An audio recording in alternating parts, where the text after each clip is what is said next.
Hi guys, thanks so much for taking the time to watch this. This is week 12, LAI 414 presentation by me, Elizabeth Ruth. So this week we read an article by Tuccitti called Assessment Through Collaborative Critique, and that is what we're going to be talking about during this video. As you may notice, there's a piano right on the front screen. In my undergrad, I was a piano performance, pedagogy, and accompaniment major. So I delved into my creative side to bring a little of that into this presentation. So what we're going to start with is this chapter is an account of 3 writing teachers who were inspired by a workshop to remove grading from their classrooms altogether. And instead, they were going to implement what they called assessment through collaborative critique.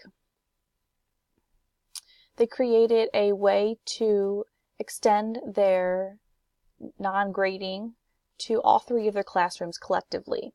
They were from 3 different level schools. One taught college, which was writing for educators. The other one taught elementary, and the last one taught middle school. So this project was a pen pal system where the students from each class would write personal letters to each other and get the chance to meet each other in person. The student would then use the letters to teach and give examples of whatever they were teaching on that day. So they would be teaching writing, but the students would be allowed to write to their friends and kind of have fun. The teachers would then use the letters to teach whatever was relevant to their curriculum for that day. Also, the college students would get a chance to have kind of a one-on-one experience with teaching with this new method and also interacting with the younger kids who they one day would be teaching. So we're going to examine every classroom individually. First, we have Sue's classroom. This is a 4th grade classroom. It's an inclusion where the goal was to improve the students' writing, looking towards the new state level testing that they would have to do once they got to 5th grade.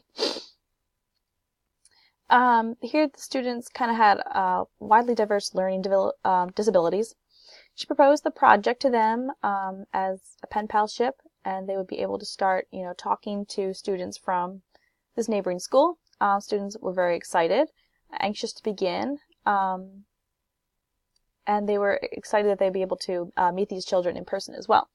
So Sue started by modeling a letter to Mrs. Herod, who was the teacher of the 8th grade class, and the whole class discussed, what would be appropriate and what they would include into their letters to this class. So one thing to take note of, she began by modeling, okay? This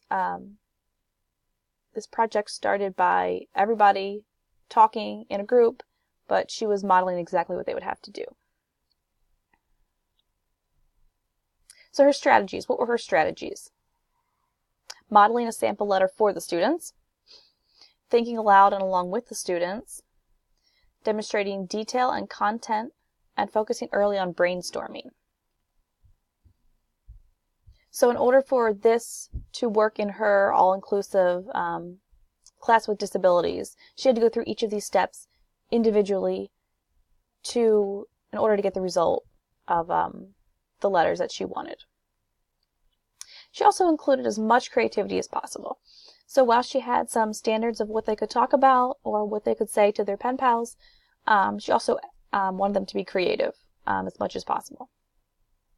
So now we go to Jennifer's classroom, 8th grade classroom. She has 22 students. Jennifer talked about her writing workshop and had her class read an essay thinking about writing.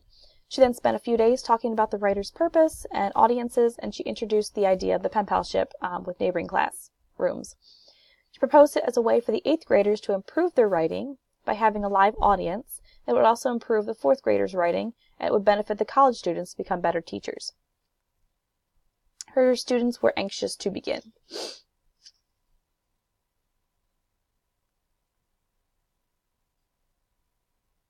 Both teachers so far found that students were very excited to begin writing and the teachers hoped that this excitement would be carried into their other areas of writing into different subjects.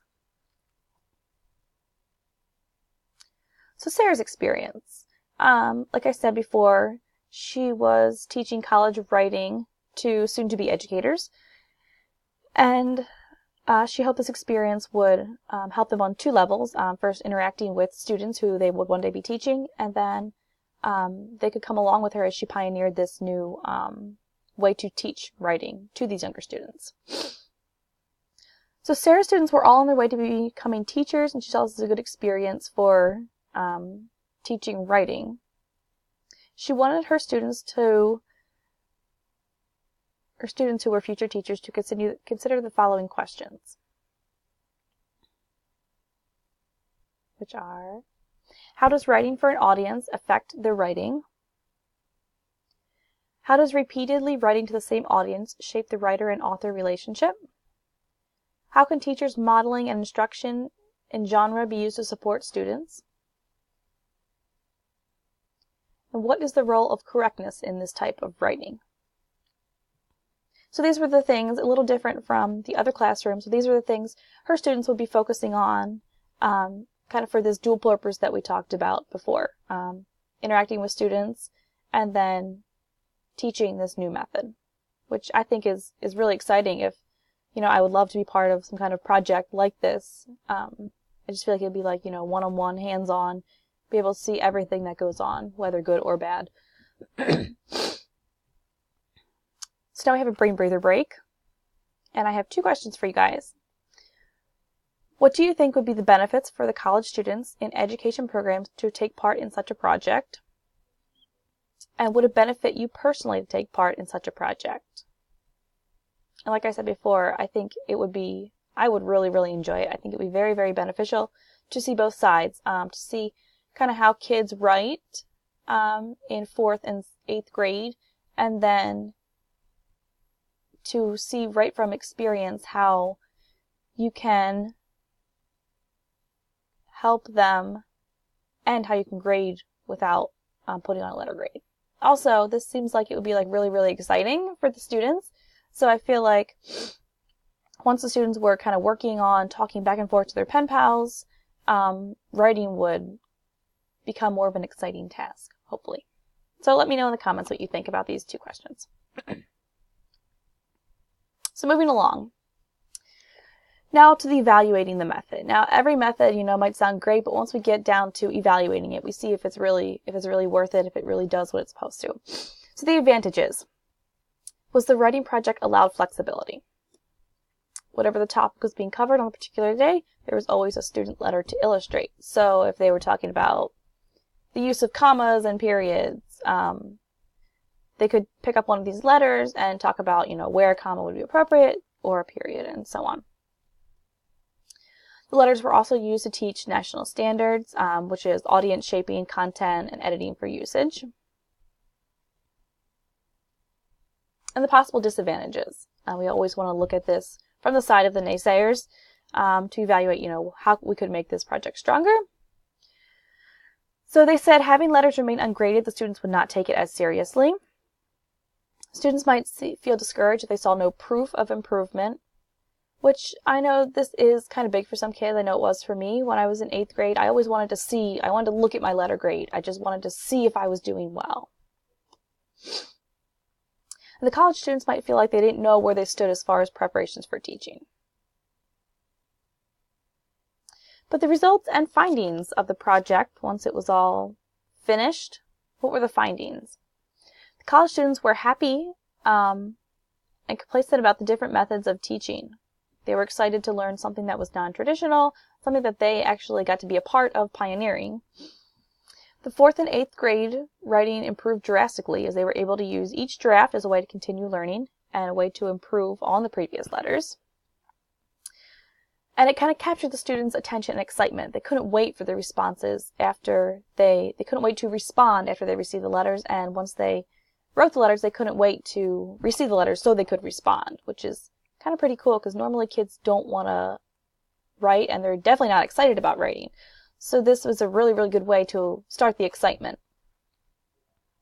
With the enthusiasm present, students listened with open ears to the teacher's lectures and were improving faster than they would have if they were only given assignments just to write about a certain topic.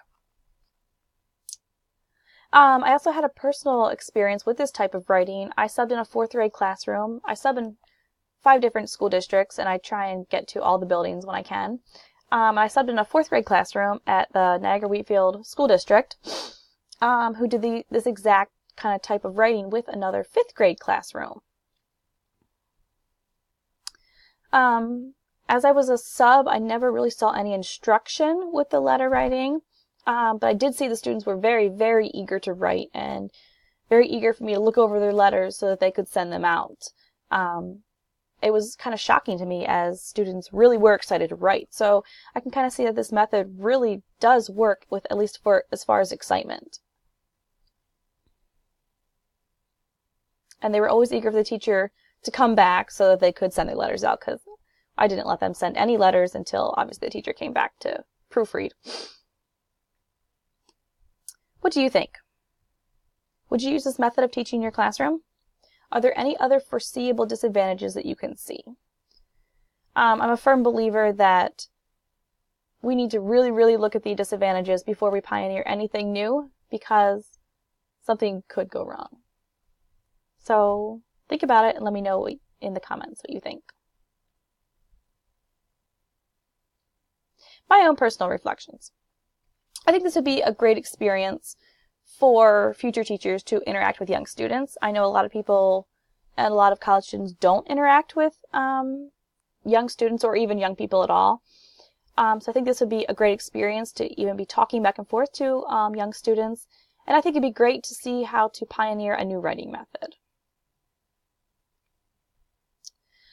I feel like this would be a great short-term project to get students excited about their writing. I don't know if this would work long-term. I think maybe possibly for a semester it might work. I don't know if it would work for an entire full year, because that excitement would wear off and they would get tired of writing to the same person. I think maybe if you switched it up a little bit and they switched pen pals, maybe that excitement would last.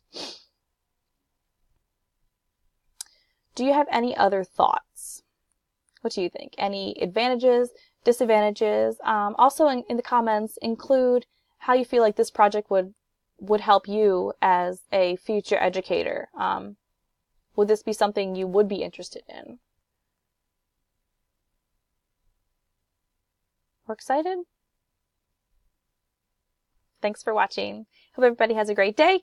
Please remember to comment below, and I will see you next time.